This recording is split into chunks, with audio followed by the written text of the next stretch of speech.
The trees thinned as they approached, revealing more of the structure. It wasn't a cabin or shed, it was an old maintenance building. The paint was peeling, and the door was slightly ajar. A sign above the frame read, "Resort Storage, Staff Only."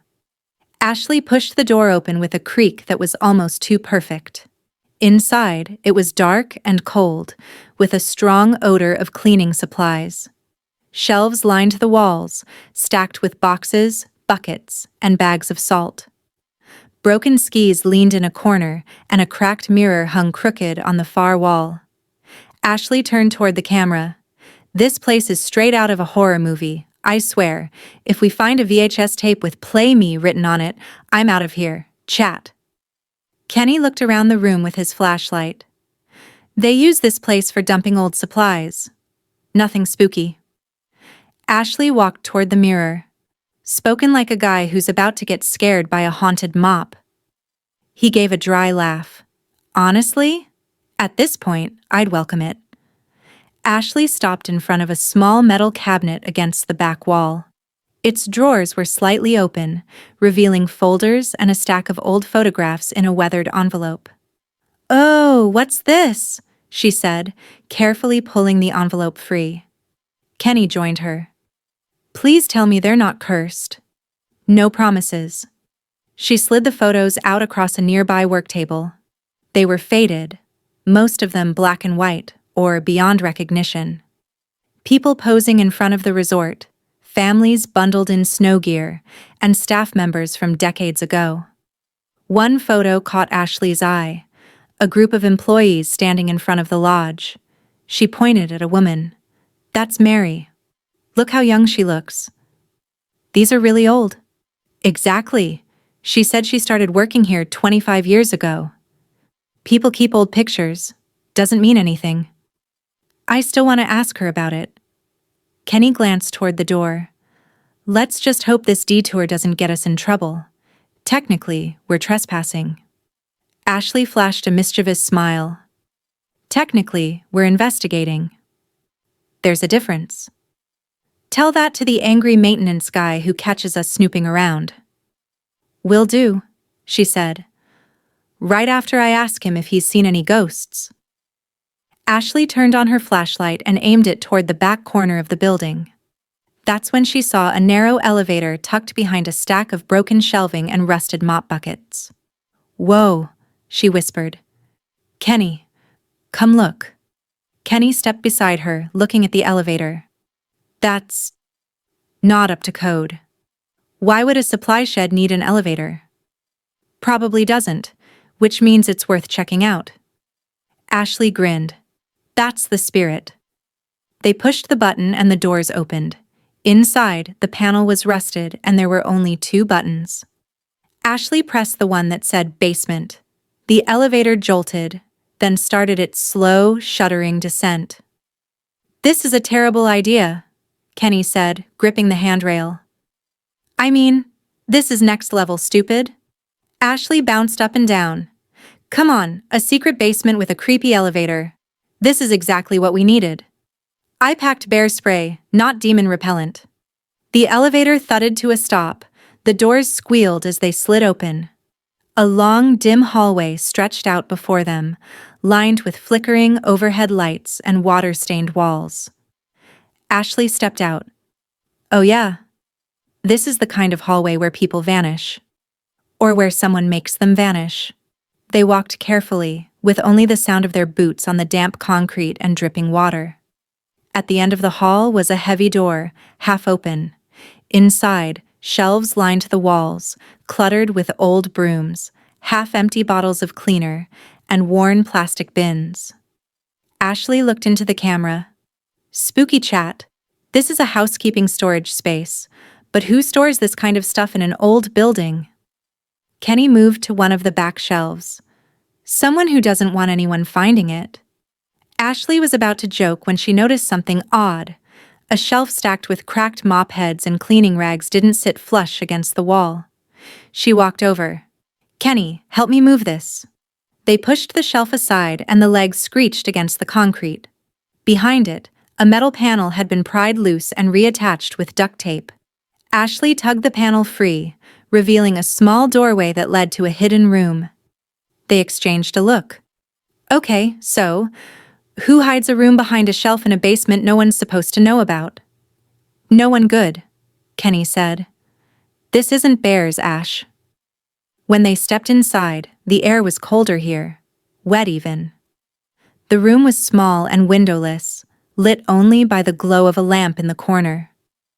In the center of the floor was a drain, rusted at the edges, with dark, uneven stains radiating out from it. Chemical bottles were stacked along the walls, unlabeled, some with residue on the lids. A pair of shackles hung from a pipe near the floor. Kenny whispered, "What the hell is this place?" Ashley crept toward a cabinet in the corner, opened a drawer, and inside was a small wooden box. She hesitated, then lifted the lid, and dozens of photos were inside. Some were black and white, and some were faded and unrecognizable. All the pictures were of people whose skin had been burned and melted. Ashley's stomach flipped. Kenny stepped beside her and stared at the photos. "Oh my God.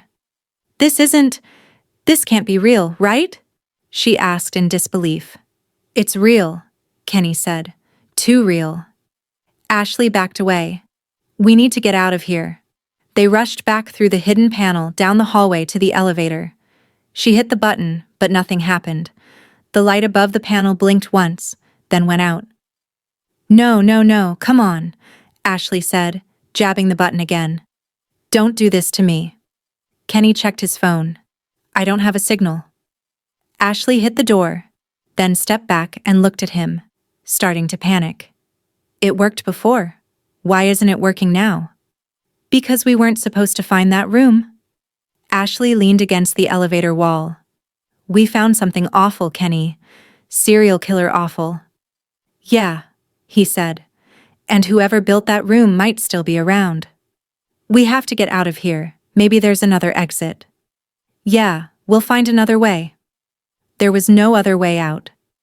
Ashley gripped her phone, more for comfort now than filming. This wasn't about ghosts anymore. It was something much, much darker.